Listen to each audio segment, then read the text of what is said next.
We are on. We're back after what feels like maybe a month hiatus because we've both been very, very busy. Not just because I've been really shit with timekeeping. We've both been very busy. We're going to say yeah, we have been busy. Yeah, it's professional, not unprofessional at all. I haven't just been rubbish with putting things in the diary. Not at all. Oh, you've been putting loads of things in the diary, just overlapping, so you can't do both. Yeah. You've actually been really good at putting stuff in the diary, just not very well. My diary is a hot mess, man. It's horrific. It's like a game of Kaplunk, but you take the tube away and you've got sticks, like pickup sticks. There you go. Is that still? Do people still play pickup sticks? I feel like they should. Well, yeah, I'm not sure. I mean, at your age, it was bound to be a mainstay of your childhood, wasn't it? In that Victorian era. Yeah, pretty much. We used to run down the street with like a bicycle wheel and a stick. Yeah. Whilst people emptied their clothes out the window. It was good. It was good. It was good. Good times. Nostalgia. Yeah. I feel nostalgia is just not what it used to be, is it? No. There you go. Anyway, let's get on with stuff. We've had that conversation before, mate. Huh? We've had that conversation before, I think. I'm pretty sure we have, maybe. It's like deja vu all over again. Kinda. It's like my life, to be fair. It's like Groundhog Day at the minute. Yeah. Like that. Again. It's a thing. Anyway, we've been off for a month. We should probably try and teach stuff or like be educated for a bit. So I thought we could talk about frogs. I didn't. That's utter bollocks. It was just trying to be educational, but I don't know anything about frogs. I have, however, had the conversation a lot recently around hypertrophy in relation to strength and vice versa. And essentially the question, does a big muscle mean a strong muscle? And we are back to the it depends answer again. So if you're still playing the it depends drinking game, take a drink. The question, I guess, is a strong muscle, is a big muscle a stronger muscle in relation to a smaller muscle? The answer is it depends, pretty much. I think the short answer is no, but the broader answer is it depends. I think a bigger muscle has more potential to be stronger, but a muscle doesn't have to be big to be strong. If that makes sense. You've also got to think, for it to have become a big muscle, how did it get there? At some point, it's faced some form of resistance to hypertrophy in the first place. So compared to an untrained muscle, a trained muscle will be stronger because it wouldn't have got bigger without some form of stimulus to make it stronger. So, it 100%. Depends. Yeah. So 100%. So there's the potential of a bigger muscle to become stronger. There is a lot of factors into this as well. Like genetics plays a big role, training age, type of training that you're doing. If you're training for hypertrophy or strength, they're different things. You know, you kind of got the magic numbers, you know, sort of 3 to 5 reps for strength, 8 to 12 for hypertrophy, which we can tap on another time, but it's kind of bollocks. We can tap onto it another point. Like your muscles don't know how many reps they've done. They just know stress. But if you do 3 to 5 reps and you keep overloading the weight that you're putting on the bar, overloading your muscles by putting more weight on the bar or the tool you're using, whatever that may be, the chances are really fucking likely that muscles will grow in size and strength. But there is enough research showing that you probably gain strength faster than size. I'd say probably you do. You definitely get stronger faster than you get bigger, 100%. Especially if you're new to things. If you've just picked up a bar for the first time ever, you're going to see some awesome gains for like the next 3, 4, 5 months, like newbie gains. You're going to get strong as shit. But you're not necessarily going to notice a massive amount of change in your physique. It takes a couple of months generally. Like first 4 weeks of strength is like incremental. Like every time you will get stronger, but muscle takes a little bit longer generally. It takes a lot to build meat, basically. But the output the meat gives is usually there a bit quicker.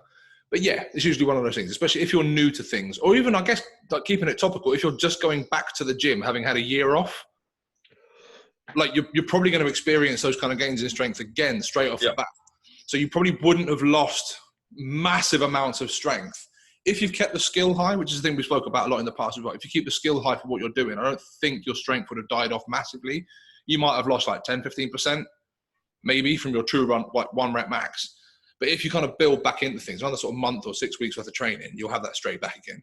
But then you'll carry on seeing it take off. You'll just get stronger because you're kind of hitting that newbie bit again. But that's not to say that you're going to turn into Dorian Yates in your first 6 weeks of training and get fucking massive and start winning Mr. Universe titles. Yeah. And there's probably also a distinction between hypertrophy and strength in that, like you said, if you keep the skill high, strength will come back quite quickly. But Hypertrophy generally takes more volume, which takes more capacity, like from an aerobic perspective, as much as anything, that will have lost as well. So that might take a little bit longer to come back, meaning you can't train at the same sort of intensity and volume you did before. Whereas strength training, because it's less volume, high intensity but less volume, it'll come back quite quickly. It'll hang around quite quickly because it's probably less components that feed into it. There's like the skill element, like saying strength, whereas hypertrophy, you've probably got a bit of some other capacity that's there to hit the amount of volume you need. Yeah, pretty much. It's it kind of comes back to what you're training for. I think most of the people that are listening to this are strength sport athletes, weightlifters, powerlifters, strongmen, that sort of thing. Well, so if you're going to account for everyone that listens to this, you're going to have to do it in Russian, in Romanian, and some form of Cantonese as well. So we can't account for everyone. I wonder if our Singapore listeners still here, or if I offended them enough on the last one that they're not here anymore. I've got a Romanian on my email list now, so... Wrong. I wonder if it's Laura Dana Toma. Call me Mr. Worldwide, mate. Mr. Worldwide. What we got? Oh, no, they're still there, apparently. I'm just looking at the analytics on the Anchor app. There you go. 1% in Germany and Singapore. Smashed it. Done well. There you go. They're still there. Hello in Singaporean is definitely the language they speak. And now sounds like from a Roald Dahl book, mate. I don't think that's what it is. It's definitely not it. It's definitely not it. Although I know. So here's our first tangent of the. I say we spoke about frogs. Second tangent of the call. I never really read like Roald Dahl stuff as a kid. Never really got it. But now, like I've got my kid, we've got like a whole box set of Roald Dahl stuff. It's fucking amazing. It's awesome. Well worth it. Yeah. Like she's 9, 10 months ish now, not quite a year, and like she has no idea what's going on. But I'll just sit there and read like Roald Dahl at her until she shouts at me. I don't think she knows what's going on, but I'm having a lovely time. It's great. Just checking maps. I've got 22 in the US, 4 in France, and 1 in New Zealand. Nice. So bonjour, everyone. Because famously they speak Spanish in New Zealand.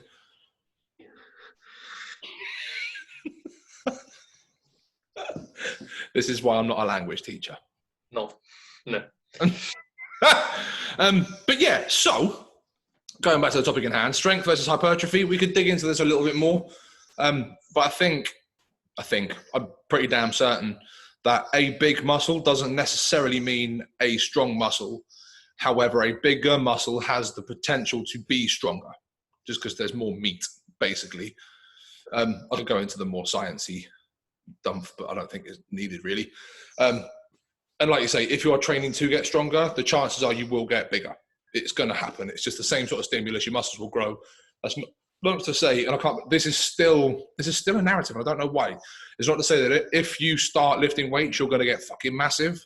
That's still not how this works. That doesn't happen by accident. Getting massive takes a lot of effort. A lot. Like a hell of a lot of food, regimented training, all that kind of stuff. It takes a lot to get big and bulky. Yeah. It doesn't happen by accident. So if you're in that vein of people that doesn't want to get massive, you won't, frankly. On the flip side of that, there is this narrative that because the adaptation for strength and muscle are different, and like we know that they're not perfectly correlated, that you can get really strong but not really increase muscle mass, if you get what I mean. Like people think like, oh, well, they're not the same. You can be strong without having loads of muscle. And you can be strong without being like a bodybuilder, but you will gain muscle mass. Like they're not completely detached. When we look at the correlation, they are correlated. There's no debate in that, just not perfectly, which means muscle mass doesn't perfectly explain how strong you are, but it does do a decent job of explaining roughly how strong you are. Like you're looking at 60, 70% of the variance in strength is explained by muscle mass. So pretty much in the same way, like you won't get huge if you start strength training, but you won't strength train and get massively strong and be like deadlifting 300 kilos and still look like me when I was 14. Like it doesn't happen. You won't be that good looking, for example. Correct. You wouldn't have the beautiful haircut. Well, there you go.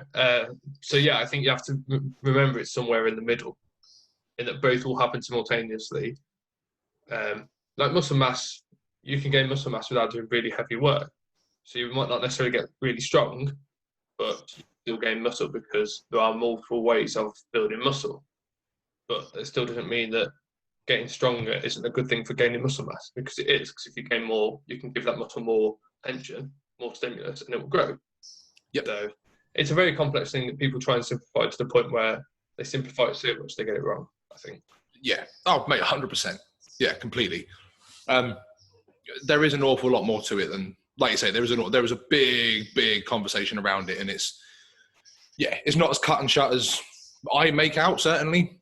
But without kind of digging into the nuts and bolts of it, it's difficult to kind of mush.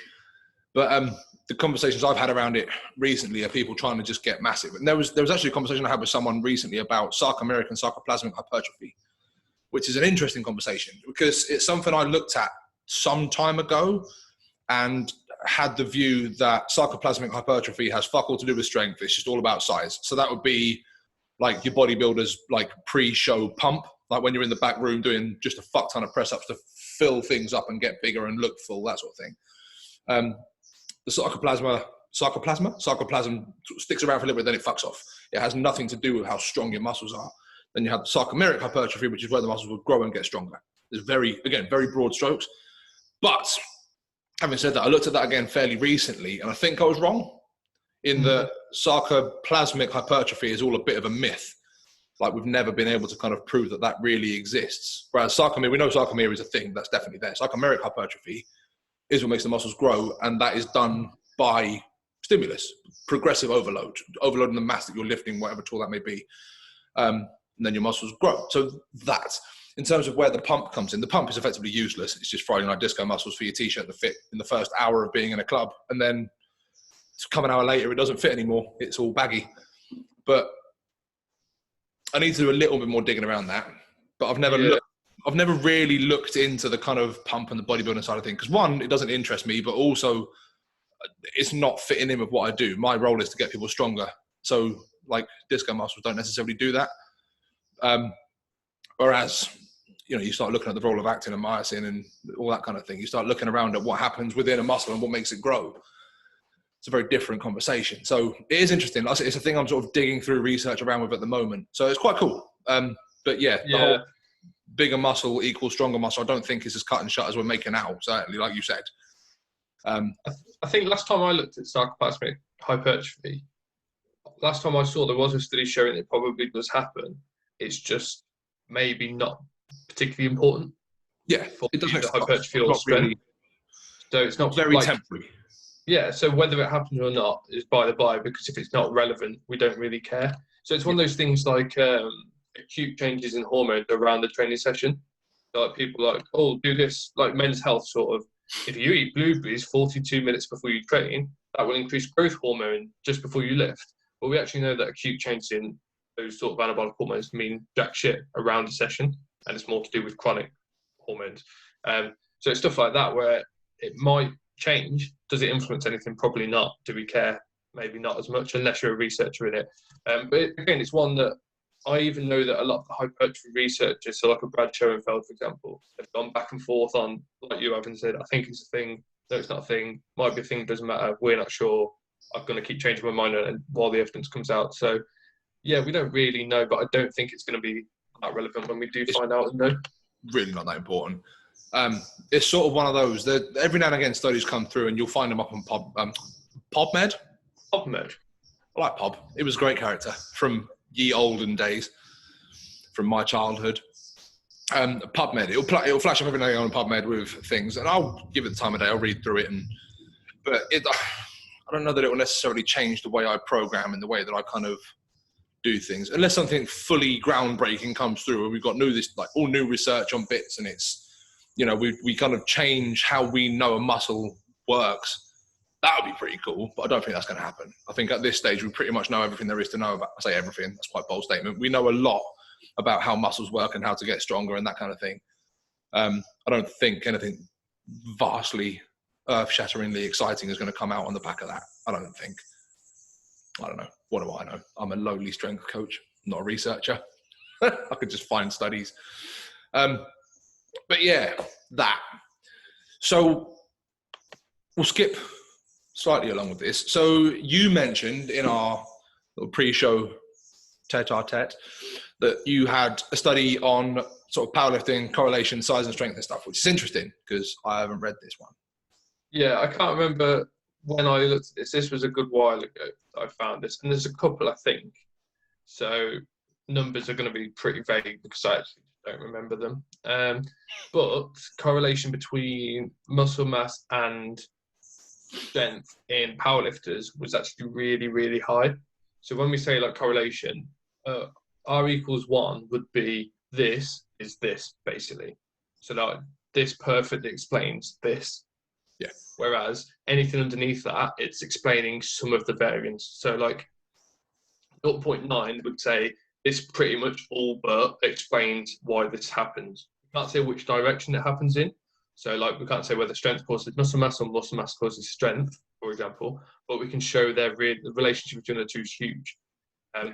And for powerlifters, it was something like 0.8 to 0.95. So like really high correlation between the two. One thing that's important to look at in this research is that when I did look, some studies look at total muscle mass and some look at like the prime movers. So the prime movers in a squat, like quad thickness or like pecs for bench press, that sort of thing, tricep thickness. That's going to change the numbers. So when we're trying to make a conclusion about this, it makes sense to actually look at whether the study's saying muscle in the prime movers or just muscle in general, because your calves are probably not doing a great deal for your bench press. So you wouldn't see as high a correlation. But if we look at, will building my triceps give me a better bench? Probably. But putting more calf on wouldn't do jack shit. And that's probably reflected in the numbers as well. So yeah, basically powerlifting, really high correlation between amount of muscle mass and someone's number at a competition. Yeah. So I haven't necessarily read the exact study you're talking about, but yes, that sings through. And it kind of loops back to the "it depends" answer to the first question. And that would be the other depend. But also the correlation thing in that example is, I mean, it's pretty cut and shut, isn't it? There's been a few of those sort of studies. There was one done on, I'm putting myself under the cosh here, can't remember. I want to say log press. And there was like a strongman one done fairly recently, like within the last 5 years. Mm-hmm. There was one done on a similar thing, and it was worked on trap and delt thickness. If I'm right in saying that. I'm in my head now thinking I've got that wrong. No one's going to check. I might have it wrong. So someone will. Someone definitely will. And they're going to go, you got it wrong. And I'm going to be all up in arms and discredited, which is really outstanding. If I could be more discredited, that would be amazing. It's about time. I mean, someone uncovers me as a running coach on the side. You're built for it. That's all I'm going to say. 100%. I'm built for forward momentum. That's all it is. That's the only reason I was ever on a rugby pitch. I was fucking terrible at rugby, but it was really hard to stop me if I got going. We're playing downhill this half. Put the noise on. Downhill. I always wanted to have a go at the cheese rolling thing in Gloucester. Yeah, we're going to come on to cheese later, actually. So hold that thought, but you'd be good at that. Yeah. Okay. When we look at correlations, it's a really good correlation you'll enjoy. Brilliant. I'm on that. I'm going to write that down. Cheese. There you go. But I've always wanted to have the cheese rolling thing. But moreover, just not necessarily to win the cheese, but just to see if the rugby players at the bottom of the hill could stop me. Yeah, true. That'd be a hell of a thing, because I'm a hell of a thing to come rolling at you from the top of a hill. One thing I will say is if you are heavier and you do land, it's painful. I think I've either bruised or broken a rib at the weekend. Okay. I know. So I was playing cricket and just diving to stop a ball, and I've slipped a little bit because it was wet and just landed really awkwardly. Now I'm quite difficult to breathe. And I've broken a rib before in exactly the same way playing cricket. Okay. And I'm not huge, but I am bigger than average in terms of weight. Bigger than your average bear.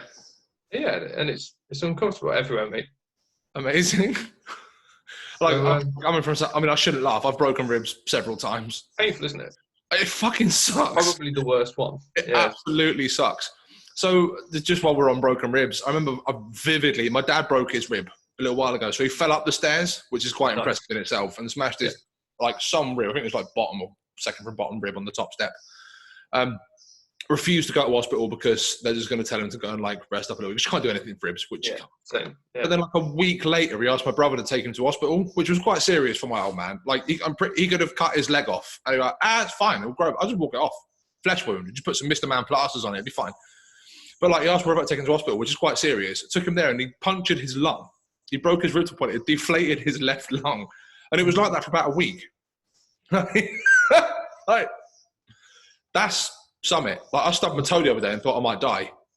That's probably more painful than having done both. It's just like...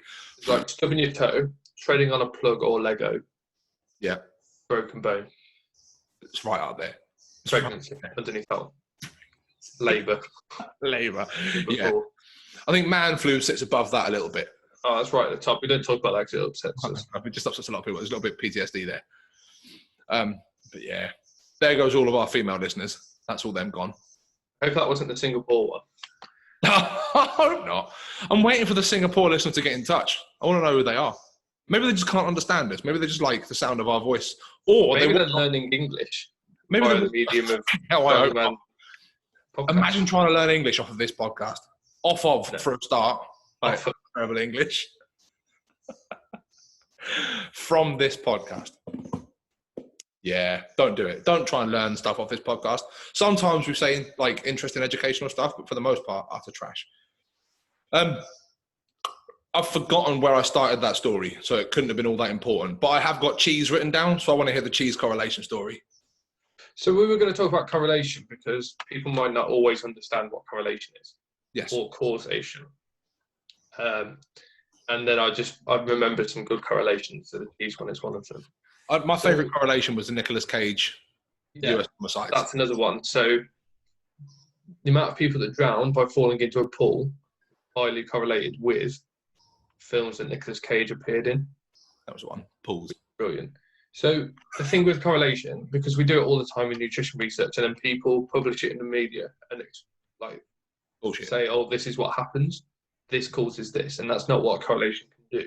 That's not why they do that research. So, no. Give you an example: nutrition research. They get 1,000 people, and they get loads of data. They'll get their weight, their height, gender, loads of eating habits, all that sort of stuff, and then they'll have a look at the things that have a relationship between the two, and they will report on that. So, for example, there was one showing that people that didn't eat breakfast were heavier than those that did eat breakfast. And for years, people looked at that and went, well, breakfast, good for you then, because breakfast means that you don't weigh as much. And if you don't eat breakfast, you'll get fat. Obviously, that makes absolutely no sense. If you don't eat these calories at breakfast, you will then put weight on. But people believed it. So just because there's a relationship between two things does not mean that one of them has caused the other one. We can't say what the direction is between the two. Only say they're related. So in the muscle mass example with powerlifters, does having more muscle mass make you stronger and give you a better powerlifting total? Or is it that people with a better total happen to have more muscle mass? It doesn't mean having more muscle mass will cause you to be a better powerlifter. We could probably suggest that it probably will, but based on that data, we can't say everyone should be striving for more muscle mass because it's made people better lifters. We can't say that. That's only a relationship. We're not saying there's a cause. So cause and effect is one of those factors causing the other. A relationship is just there's something between the two. We don't know which direction it's going in. So the Nicolas Cage one's a really good example. The cheese one, what was it? What we're all waiting for. So per capita cheese consumption, so the amount of cheese in weight is highly correlated with the number of people who died by becoming tangled in their bed sheets, which is brilliant. Because cheese gives you nightmares. Therefore, you drown in your dreams too much, and then you drown in your bed sheets. That's exactly how it works, and that we see this relationship between the two, and we might hypothesize as to why there could be that relationship. Therefore, eating cheese before bedtime will mean your bed sheets. We have to accept that it could be down to chance, and we can hypothesize. So it could be that more people then are eating cheese horizontally, and therefore they are choking on the cheese, and they're also tangled in the bed sheets. So it's not the cheese that's killing them; it's not the bed sheets; it's the cheese. So then it's not the cheese that's killing you; it's the position you're eating the cheese at. Exactly. Sort of like the COVID thing, where they say, "Oh, I died within however long of a positive COVID test." There's a relationship there. It doesn't mean they've died of COVID. It means they died while they had COVID. They could have had a condition. So that's sort of how correlation works. Yeah, that's a really good way of putting it. That's much better. That's much clearer than how I would have worded it. So thank you for that. I often look to cheese and bed sheets to inspire any sort of example. I'm gonna try and shoehorn cheese and bed sheets into as many different things as possible. It's gonna be the name of my first album now. Cheese and bed sheets. That could be the name of your memoirs. Could be. Cheese and bed sheets, and it's also your initials, CB. There you go. And that's how I'd like people to enjoy it, in bed eating cheese while reading my memoirs. I was reading memoirs of a nutritionist. Oh, that'd be amazing. What would my book be? I don't know. There could be many names of that. Ideas for my book, for my memoirs book title. There we go. I was going to write this, but a double book. That's what yours would be called. I was going to write this book, but then something popped up. Yeah, can we do it next week? Months ago. Yours should be called. Can we do it next week instead? It depends. Give me another week. I fucked up. Sorry. Yeah. There could be many, to be fair. There could be many. That's going to make an interesting comment section. I'm up for it, though. I like it. But yeah, Cheese and Bed Sheets. I'd read Cheese and Bed Sheets. That's a great book. They could make it into a film. Like Bed Knobs and Bruises. Who would play me? Who would? Nicolas Cage, obviously. Oh, he's shit. Whoa. I hope he's not listening, but... he might be our American listener. Could be. I think Nicolas Cage is all right. Nicolas Cage plays one character very well.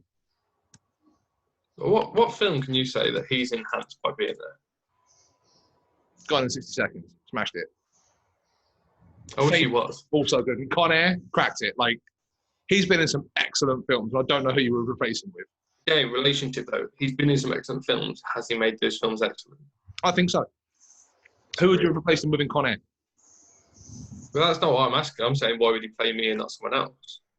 I don't know. I'm just saying Nicolas Cage we talked about a minute ago. Who would play you? DiCaprio, Liam Neeson. They're all just twiddling their thumbs, waiting to play me, and you've given it to Nicolas Cage. Who was the lad that played Gimli in Lord of the Rings? I feel like they'd play me. Oh, he would play you. You look too similar. Like, you get all these beautiful Hollywood A-listers. I get the troll from Lord of the Rings. I feel like that's accurate, though. Or like Bobby Coltrane from Hagrid. Yeah, that'd be good as well. Only with less hair, obviously. Like, Imagine you saying I should not have said that. Shiny. Huh? Imagine you saying I should not have said that over and over again. Do you know what? I was chatting to... So one of my clients used to work at the Warner Brothers studio tour for Harry Potter. Right? And like, we talk about it from time to time. And she's just moved, got a new job, and it's all cool. But anyway, she's leaving Warner Brothers, which is sad. But we were talking about Harry Potter in a session.